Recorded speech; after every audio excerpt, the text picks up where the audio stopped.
This is Brian Cain with the Mental Performance Mastery Podcast. We're continuing a tribute to Harvey Dorfman, an icon in the mental game. And today I'm excited to welcome my friend Sean Casey, who played Major League Baseball from 1997 to 2008, a three-time All-Star, a Cincinnati Reds Hall of Famer, a career .302 hitter who has said that he would have never made it to the major leagues if it wasn't for reading one of Harvey's books and working with him during his career. Case, I appreciate you coming on to honor Harvey, brother.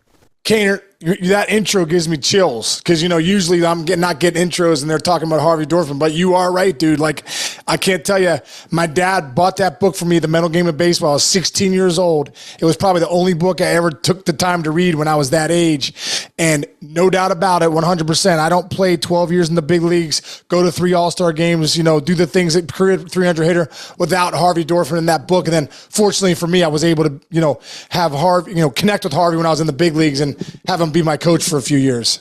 When your dad gave you that book, you said you were 16, so you're probably a sophomore in high school, right? Yeah. Like at the time, at that age, right? Because for me, I read The Mental Game of Baseball in the summer of my freshman year of college, right. And I wasn't like really into reading or ready for that. But I just my roommate was a baseball player from Dartmouth, and he had it on the table, and I grabbed it. Like, what was it that your dad saw in you, or what was it that he heard about Harvey somewhere what made him get that book and give it to you? Do you know? Well, what's funny, Kainer? Like, I didn't play my freshman year in high school, and my dad was like, "Hey, you need to start working harder." He's like, "You're not glaringly better than the next guy. So like, you might be better than the guy that you're not playing in front of, but the coach doesn't think you're glaringly better. So you're not playing, like at the end of the day." And so I think my dad was kind of on a mission, like any great father would be. I'm so grateful for him, was on a mission to try to help me. Hey, if you start working on the mental game, there's a book I just bought called The Mental Game of Baseball here at Barnes & Noble. Why don't you check that out? Hey, here's a book for Ted Williams, The Science of Hitting. Why don't you check that out? Here's Charlie Lau's book. So he was like always trying to help me that way. And my dad was an entrepreneur, started his own company when I was in high school, selling surfactant chemicals.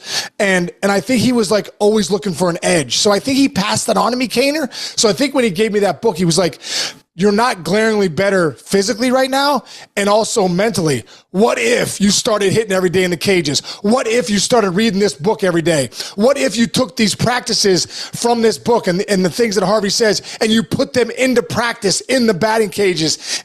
You put them into practice in the batter's box. What if you learn what process over results really means? What if you learn to focus on the task at hand, right, and go one pitch at a time? What if you learned that being mentally disciplined is the greatest compliment you could give somebody? These are all things for, obviously, the mental game of baseball that I took heart to. So I think my dad gave it to me thinking, "Hey, son, I've lived life a lot longer than you have. If you want to be glaringly better, you actually have to do something about it. And here's some tools." So you start reading that book your sophomore year of high school. You go on to have a great career at the University of Richmond, right? And then you end up getting drafted and into professional baseball. At what point was it that you saw out working with Harvey one-on-one, or how did that all come about? Yeah, it's crazy, Kainer. I didn't meet Harvey Dorfman until, I want to say I was in the big leagues 5 years. Wow. 5 years in the big leagues. Because he had started working with Scott Boras. Scott Boras had hired him. And kind of a funny story, to tell you the truth. I've never told this story, and I just thought of it. I ran into Scott Boras after a game in Atlanta one time, and the Mental Keys to Hitting had just come out. And Scott and I got talking, and I said, "Listen, I know Harvey's working for you now, Dorfman. I don't know Harvey, but I feel like I know Harvey. Like, I've known Harvey since I'm 16. I probably at the time I would say I was almost 30 years old, 29 years old. And Scott Boras sent me a book, The Mental Keys to Hitting. I was like, wow, this is incredible. It's like Harvey's new book. I was so excited about it. And that night he was like, why don't you give Harvey a call? Or, and I was like, really? Is that okay? So sure enough, that offseason, I called Harvey and I was like, "Hey, Harvey, how you doing? My name's Sean Casey. You don't know who I am." He goes, "I know who you are. You're a hell of a hitter, son." I'm like, oh my God. Like, it was, for me, it was like the creme de la creme. My idol was like, "I know who you are. You're a hell of a hitter." I was like, oh my God, Harvey Dorfman just told me I'm a hell of a hitter. And then I said to him on the phone, "Harvey, you don't know this, but I feel like you've been next to me my whole career. I feel like your words that you say in that book are a reason that I'm in the big leagues. And I just wanted to reach out to you and wanted to see if there was any chance we could talk or I could ever get you. Bro, he was like, call me whenever you want.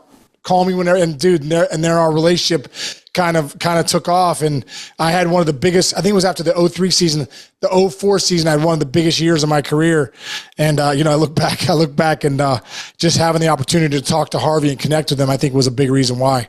What were some of the things that you guys talked about or worked on, those conversations that you felt like made such a big impact? Well, Harvey was a no bullshit kind of guy. You know what I mean? He wasn't going to, I mean, I'm allowed to say that, right, Cain, on this podcast? Yeah. Like, basically, he wasn't going to co-sign your BS. Yeah. So, yeah, come in. I'm just struggling. I'm all over the place. And Harvey's like, how's your process look? Oh, my process is great. Let me tell you a quick story. I got 2 quick stories with Harvey. One night I called him, and I was literally, Cain, if you go back and look at the numbers, in like June of 2004, I'm not kidding you, when I'm leading the world in hitting. I'm hitting like 393 in the middle of June, 200 plus at bats. I got 10 pumps. I'm raking, right? And I go 0 for 12 in this span, but with like 11 bullets, right? So I can see my average down to like 370 now. I remember calling Harvey, and I just wanted to talk to him because I was frustrated. So I called him. He answers like, hey, what's up, Case? I'm like, hey, what's up, Harvey? He's like, I'm like really scuffling right now. He's like, tell me about your bats. Then I go through my bats, 12 at bats, line out to second, bullet to center, bullet in the gap, guy makes a run and play. And he's like, sounds like you've got a pretty good process going on. I was like, yeah, my process is locked in. He's like, well, why the hell are you calling me then? I said, well, because I don't have any, my results aren't there. He goes, I don't want to hear that. He goes, some years you're gonna hit them right at people. Some years they're all gonna fall in. It is going to be what it is. He goes, there's no need to call me if your process is tight. He goes, give me a call when you really got a problem. And he, basically hung up on me. But I remember that. I remember that, Cainer, because it was no BS. He wasn't going to sit there and be like, you're going to be okay. You're going to be this. No, keep doing what you're doing. Focus on the task at hand. One pitch at a time. Keep doing that. And it's like, whether you hit a rocket at somebody or get a hit, that's not my concern. My concern is, are you taking a deep breath? Are you slowing down? Are you hunting the heater? Are you looking middle away? Are you flushing? If you have a bat at bat, are you get ready for the next one? So, stuff like that, man. Harvey for me was gold. Was there any specific tools, Case, that like you guys worked on? Like, did he ever make you mental imagery audios? I know this is kind of before cell phones and before shit like that was really easy to do. But like, did he make you like mental imagery audios? Did he talk to you about watching highlight videos, which I know is a big part of your career? Was there anything else that like he did for you that you thought really helped? Well, you know what? He was big on watching like good film of myself. Watching on watch the positive swings, keep putting those into your mind. And then one thing he was huge about was the 3 keys to keep it simple. And he was like, listen, our brains can't take on too much at one time. He's like, what are your directives? Wherever where your intention goes, your energy flows, right? I mean, that's kind of a thing where he was like, we got to be able to focus on the ball. Harvey was big on see the ball, be easy, right? And so I threw another key in there. I said, see the ball, be easy, hammer it. And Harvey was like, all right, good. He's not going to put that on a note card and put that in your back pocket. So when you get on deck, you can look at that really quick, see the ball, be easy, hammer it, and you have intention and focus for when you go to the plate. And Cainer, it helped me so much because I remember there was times where I would be in the box and I'd get ready and set myself up and I would just be like, ball. I'd set up the beat easy. I would think about smoking something, but then I would think to myself, ball. And that was all Harvey. He's like, dumb it down. Keep it simple. This game is hard enough. You can't be worrying about what this guy's throwing, all that stuff. Look for a zone, pick a spot, and make sure you're seeing that ball as late as you can and get ready to hammer it. So that was probably one of the biggest things he told me was that, like, too many thoughts. And he was no mechanics. He said, if you have one mechanical thing that you're working on deck, you could work on that. And I was big on like try to get my hands back. So I would be on deck and I was okay, make sure you get your hands back, see the ball, be easy, hammer it. But I get in the box, it was all about seeing the ball. So I just love that part of it, Cainer.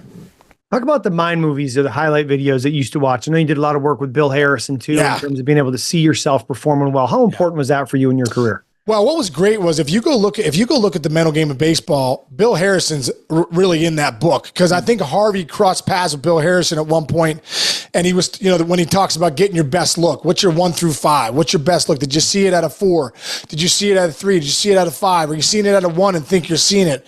Really see the ball. And that was Bill Harrison's influence on Harvey Dorfman. I was lucky enough to work with Bill Harrison, who Ryan Harrison now still is passing on that legacy with slowthegamedown.com. But Bill was big on, man. Like I back in the day, I got a DVD player and a DVD, that now the guys got the iPad and they got the video guys and they got all this video.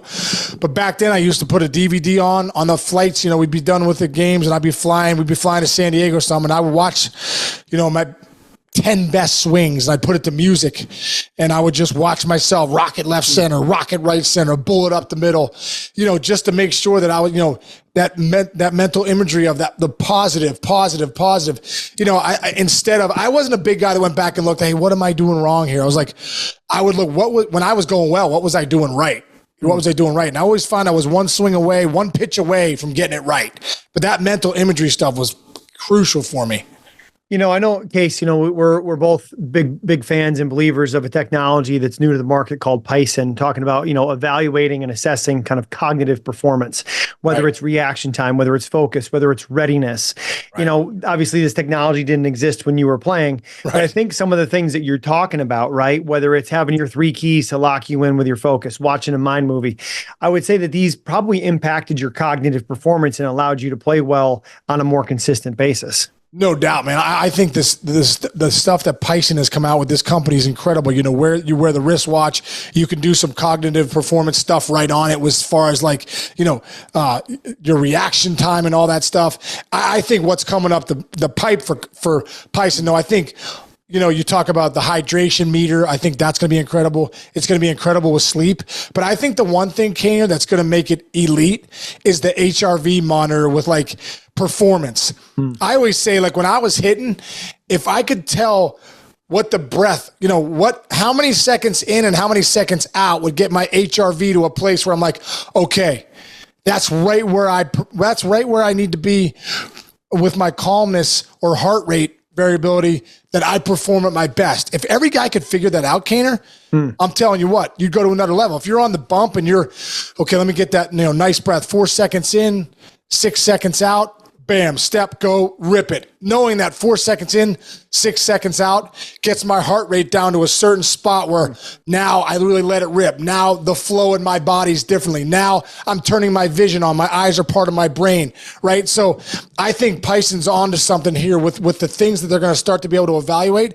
I think if, learning for athletes, especially baseball players, I think that's who they're really going after right now, is that when you learn how to use this tool, it could take you to another level.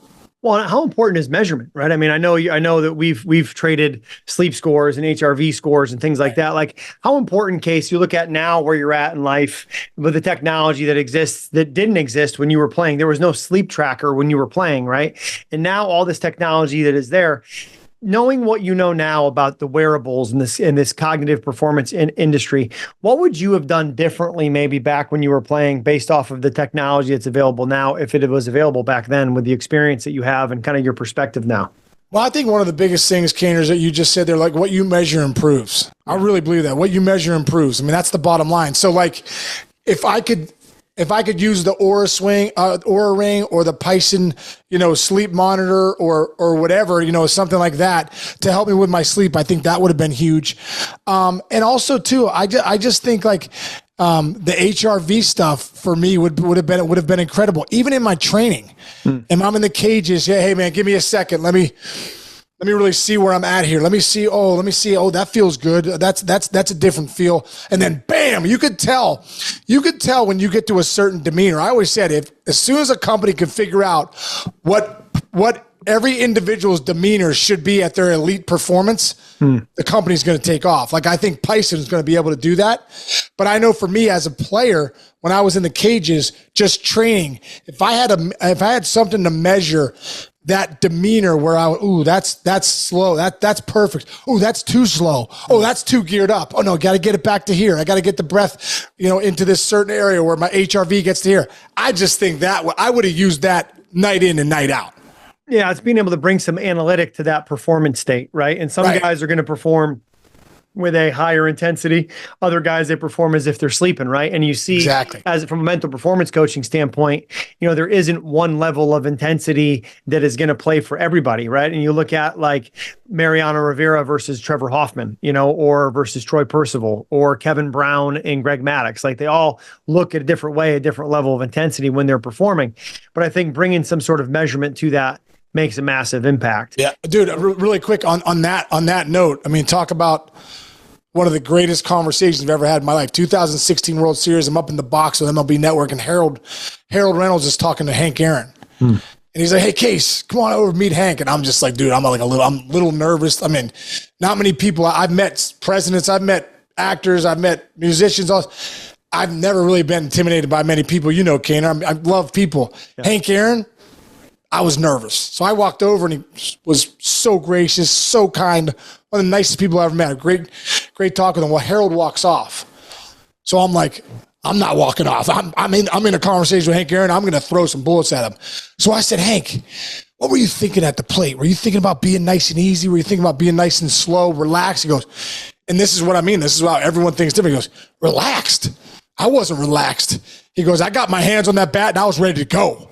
I was ready to hammer something. And I was like, wow. Like, he might not have understood maybe what we kind of do now, but back then Hank Aaron was like, no, I'm ready to go. Relax wasn't the word he used. It was ready to hammer something. So I thought that was interesting because you're right. Everybody has a performance state, that's a little different. I remember Gary Sheffield one time was like, Case, you got to be more like me. I was scuffling at 07. He's like, Case, you got to be more like me. Chef's like, he's like, you got to be more relaxed like me. I'm like, relaxed? You look like you're about to have a panic attack, Chef. I mean, you look like the opposite of relaxed. But like for Chef, that was relaxed. That was like, there was a rhythm there. There was something there. So if for everyone has a performance state that works for them, every individual that you coach, Cainer, or any player out there has to find out what that is. Like I challenge you guys, if you're in the cages or you're in the field or you're on the bump, figure out what is the performance state that you work best at. Yeah, and it's funny how we're talking about performance states, and I just did this weekend with a client that was at the house, and we use a speedometer as a visual because I think most people are visual learners, right? It's helpful to put it to a visual. So if you imagine a speedometer 0 to 100, like where's the zone of your optimal performance or your ideal performance state? States being made up of like body language, focus, energy level, intensity. And this quarterback that was at the house, he said, well, I'm probably at my best at an 80. I said, all right, so let's give you like a 70 to a 90 window. 70 to 90. He goes, no, 90 is too much. I'm not. He goes, 80 would be the top. So we said, but we landed on 65 to 80 was his green light.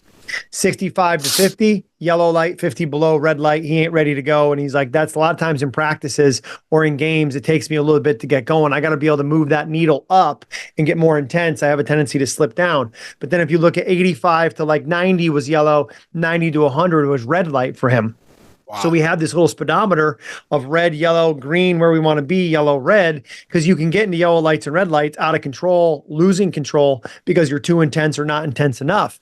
And I remember, it's interesting going back to Harvey, 2010, I got to go down and visit him in his house in Brevard County, North Carolina, driving around to some doctor's appointments with him and a friend of mine, Tim Brown from Vermont, who set it all up. Tim, thanks, shout out.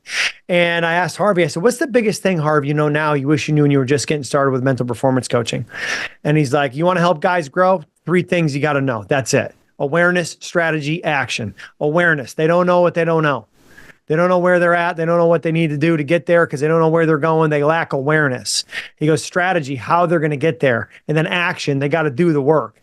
He's like, awareness, strategy, action. Help them build awareness by asking questions, find out where they're at, where they want to go, give them strategy to close that gap, and then they got to put it into action. And he's like, and when you get on a call with them and you're coaching them, you're inspecting what you're expecting. You're asking them what actions they took. Because if they take the right actions with the right strategies, they're going to get the results that they want. And I was like, just so clear. Awareness. Where am I? Where do I want to go? Strategy. What am I going to do? Action. Go do it. And he's like, and some of them, they'll never do it. Right. Why is that, Cain? Literally, I want to ask you, why is that? You work with some of the greatest athletes in every profession. Why don't guys take action that they should? Great question. And I think it's individual. I think some guys aren't desperate enough. Some guys are too comfortable. Some guys, they're not disturbed enough, maybe. Or gals not disturbed enough. They see staying comfortable with what they're doing already easier than trying to change something to grow. And others just don't have the organizational capacity to be able to do it.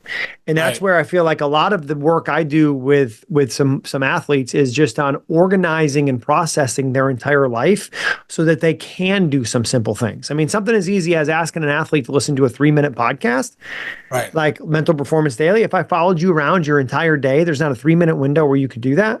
Or if I wanted them to read for 10 minutes, the mental keys to hitting. If I follow you around all day, there's not 10 minutes where you can read the mental keys to hitting. So I forgot to bring the book. Oh, you're on your phone though, right? So we're going to put the digital copy on your phone. So here's what I've done with guys, because in the mental keys to hitting, there's the little baseballs in there that break it up. Yeah. I get the digital copy. And I said, when you're on the toilet, do you bring your phone with you? Oh yeah. Read the mental keys to hitting when you're on the toilet. That's literally the trigger. So what I found with these guys, a lot of reasons why they don't do it or don't do things you're asking them to do, it's no different than any other human being. It's that they don't have the specific trigger as to when to do it. So it can be a trigger of like, what's something that a baseball player is going to do every day? Well, most days they're going to go to a locker and change their clothes. Read it when you get to the locker. Most days they're going to get on a toilet. Most days they're going to get in a car and drive or on a bus to go to the field. Listen to this then, right? They can't read it when they're driving, but they can listen to it when they're driving. So what I've found is that trying to create the intentional trigger really helps with the implementation of the strategy. I like that. Yeah. Anchor in the behavior. I love that. Yeah.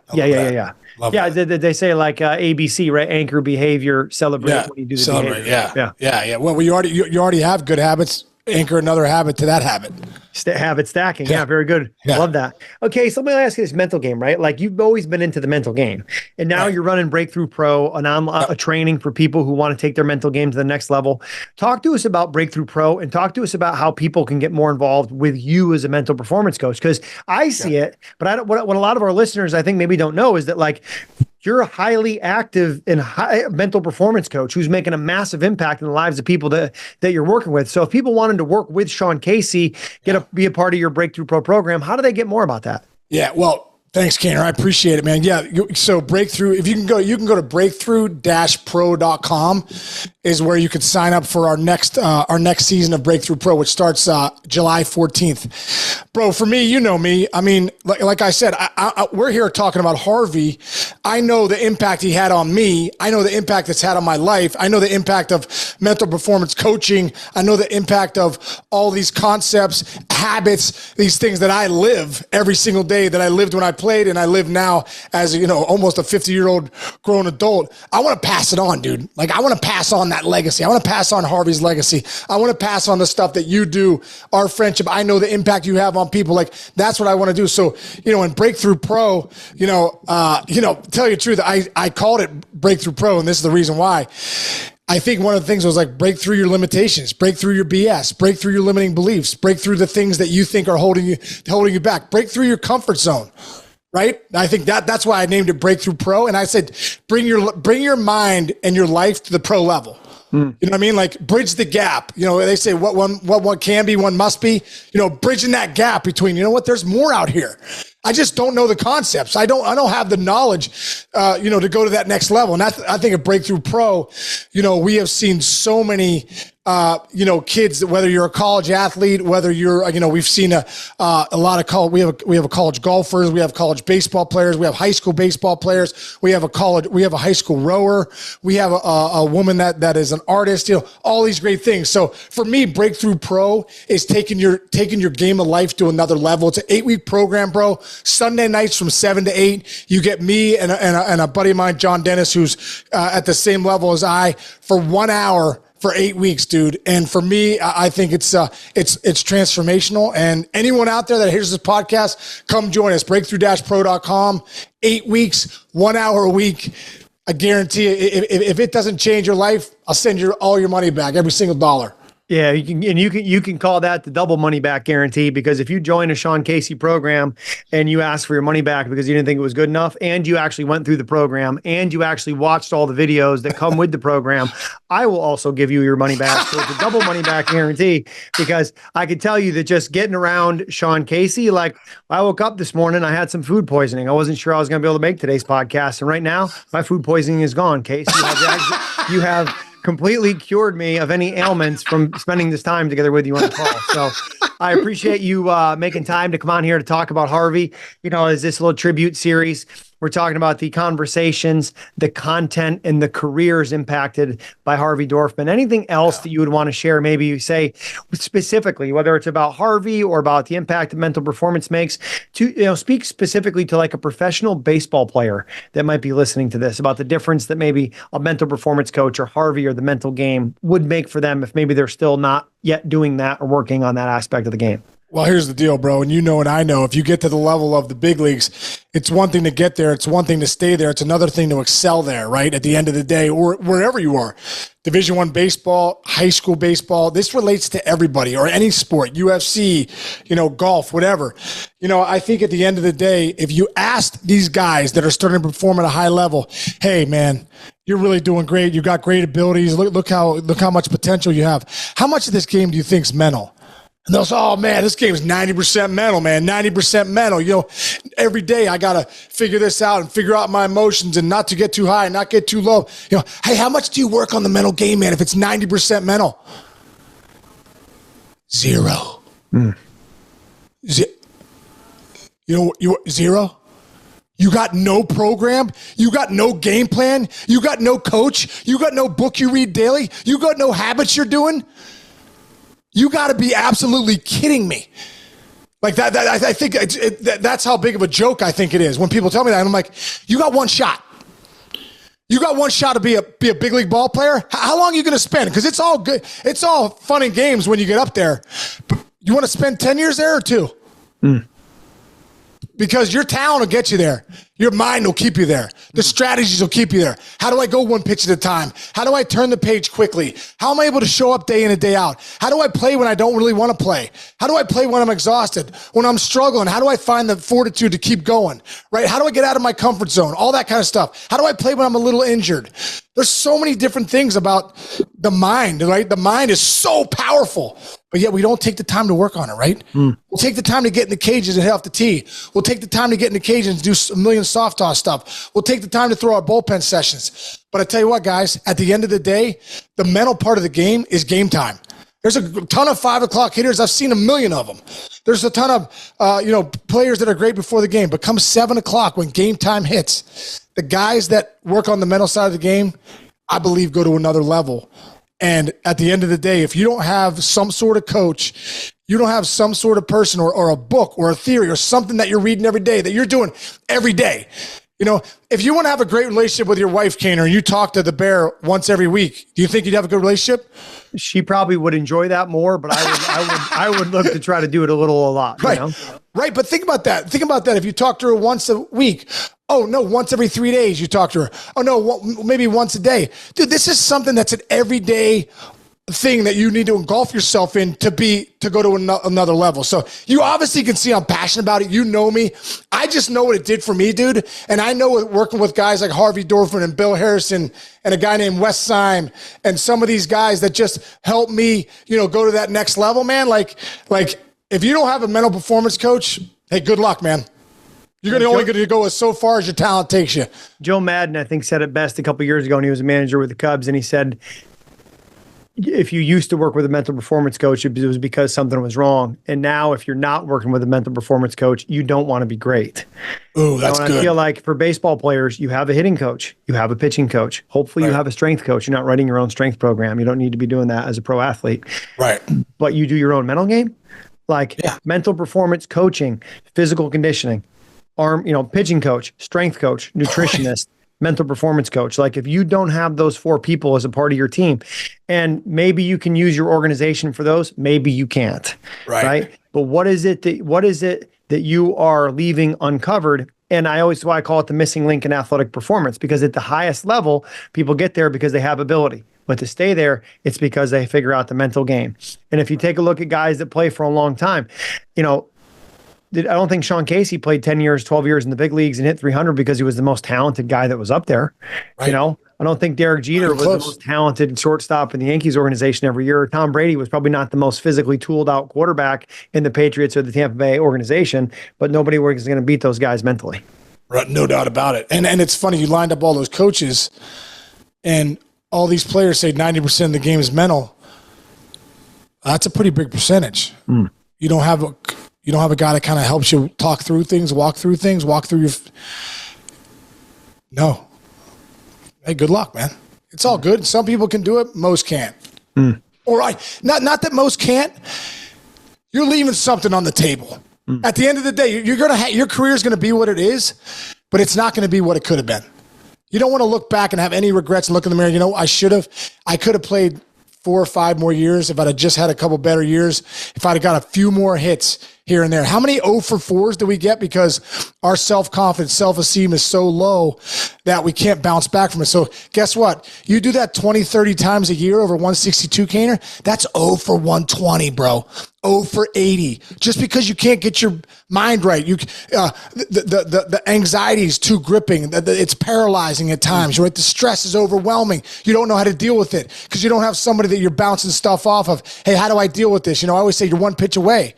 Well, that one pitch away is pretty far off when you're engulfed with just a cesspool of anxiety. Well, it's the first chapter in the book, The Mental Game of Baseball by Harvey Dorfman, where we got this started to come full circle, where he talks about Gary Carter. His goal was to get 2 hits a game. And if he started the game and he was 2 for 2, he would check out his last 2 at-bats because he had accomplished his goal. And if he started the game 0 for 2, then he'd be pressing and he'd give away his last 2 at-bats because he was pressing. So he was never looking at it as at-bat to at-bat or pitch to pitch. It was just game to game, and I got to go 2 for 4. And if he started off 1 for 2, he'd usually end up 2 for 4. So it was the whole thing about, starting off with the approach of winning pitches, stacking days, every series, every day, every pitch has a life and history of its own. Can I just compartmentalize and be in the present moment? And I was looking at, somebody sent me a clip of Michael Jordan, and when they were talking about The Last Dance, and I said, what was Michael Jordan's greatest gift? And as I asked people, they say, it was his ability to jump. It was his athleticism. It was his brand. It was his star power. And then they say it was his ability to stay present. Michael Jordan lived in the present. He never focused on a shot in the future that he hadn't made yet and what if and what could happen. He never lived in the past because it was dead to him. All that mattered was the present moment. Right. One pitch at a time, one shot at a time, all that stuff. I got one more quick story for you, Cain, because it's an incredible story. And obviously, I'm not going to say the guy's name, but I had a guy on my podcast that's on the cusp of Cooperstown. He's not going to get in, but he's got, a lot of home runs. He's only a few away from probably getting into Cooperstown. And I was talking about that to him in the conversation. And he wouldn't let me put this on the podcast because it was after the podcast was over. And I said, what do you think your odds are getting to Cooperstown? And he admitted to me he has some regret. And I said, well, why do you have regret? He's like, matter of fact, he started working with Harvey his last 3 years in the big leagues. So his career started going downhill, started working with Harvey, and he started this incredible uptick again. Then he ended up retiring. But he started working with Harvey, and he was like, wow, I started going to another level. My game started going to another level. And he goes, for my whole career, I thought having a mental coach was like a crutch. Yeah. I thought those were just for the wimps. I was the guy that bashed mental coaches. I was the guy that bashed mental coaches. And ran into Harvey at some point, and we started to work together. And he's like, what he did for me was incredible. He said to me, had I had him my whole career, or had I bought in years earlier, it'd be a slam dunk Cooperstown guy, but he's just going to miss it. He's just going to miss the Holy Grail. And he says the reason why I wasn't consistent mentally enough. I didn't have the tools to be consistent mentally. I just went on talent the whole time. So when sometimes I scuffled bad, right? And I think a mental coach really helps you to keep your process where you're not just falling off a cliff and then coming back. You're kind of riding that wave. It doesn't mean you're not going to have your downs, but your downs are you come back a lot quicker. And I always will find that the conversation fascinating. One day I asked if I could share it. He said no, but I'm sharing it with you to say, the guy that was that close, the one regret he has is that he didn't work with the mental performance coach, especially Harvey Dorfman, years earlier, because somebody asking him whether he would be in Cooperstown wouldn't even be a conversation. He would 100% have been in. One of the crazy thing is, Case, is you look at that example of here's a guy knocking on the door to get into Cooperstown, but how many guys knocking on the door to get in the big leagues? How many guys knocking on the door to even get drafted and play professional? Or how many guys knocking on the door if we keep coming down from high school to get into college, middle school to get into play high school? And I think that, with the higher levels, we talk about those guys getting into Cooperstown, but I think for parents listening to this and coaches listening to this, if you start the mental game with your kids, the younger they are, right, if they get an opportunity to play high school baseball instead of not, or play college instead of not, the longer they can stay involved in organizational activity and athletics, I think the better opportunities they're going to have in life. And you look at the suicide rates, you look at the depression rates, you look at the mental health issues as we're recording this in May, and it's Mental Health Awareness Month, which I've been kind of studying, and it's just the statistics of being involved in organizational sport are alarming at how positive those are for kids' mental health, And for the kids who are not able to do that, maybe it's because they start mental training too early or they never get it even at the younger ages. So I think it's relevant knocking on the door in Cooperstown, and it's relevant as a father who has 2 young kids to hopefully get my kids to be able to handle the anxieties and the pressures of even youth sport to stay in it. Dude, my kids have all, 3 of my kids, my youngest daughter hasn't yet, but she's going to have all taken Breakthrough Pro, with their dad leading the course and obviously my friend John Dennis. But dude, it's had an impact on them, no doubt about it. And think about this, as a human being, your brain's not fully developed till you're 25 years old. You start getting these kind of concepts when you're 12, 13, 14, 15, 16 years old, just something that says, hey, what's gratitude look like for your body? What's accountability? Accountability, I've never heard of that. Yeah, you're 14. Start getting used to it. You're going to have to be accountable to somebody, especially yourself, in your life. What's a proper perspective looks like? What are my limiting beliefs holding me back from, right? Like those how do you play with grit? What does that mean? What does that look like? How do I take action? I know I have these strategies and stuff. You talked about that before, like action, strategy, and then awareness, action, strategy, action. Like Harvey was saying, what are these concepts? What does a process, a protocol look like? What, those kind of things. So like for me, I'm like, hey, for your kids, whether you do Breakthrough Pro or you do Cain or whoever you do, find somebody that can get your kids some concepts and some actionable tools to take, whether they're on the field or they're in school or where they're with their friends, where their brains are developing not till they're 25 years old. Like that's for me. If I'm an adult and I'm a parent, that's what I'm doing. I'm looking for my kids to get around these kind of concepts, life coaches or mental performance coaches. So that's my last part of it, Cain. You're like, hey, you got kids? Start looking into this stuff. Yeah. Sean Casey, I appreciate you coming on to talk about the life and legacy of Harvey Dorfman, sharing some conversations, content, and the impact that it made on your career. Anybody who wants to check out Case's Breakthrough Pro course that kicks up in July, I'm going to put a link in the show notes below. Make sure that you check it out there. And Sean Casey, I appreciate you making time to join us here on the Mental Performance Mastery Podcast. Cain, brother, I love you tons, man. And I'm so grateful for Harvey Dorfman. Harvey, rest in peace. Grateful for you. And dude, I'm grateful for you, man. You've had a big impact on my life and what you're doing for the players and all the people you work with and the athletes, man. You're this generation's Harvey Dorfman. So appreciate our friendship, dude. Love you tons, man. Love you, man. Talk to you soon, brother.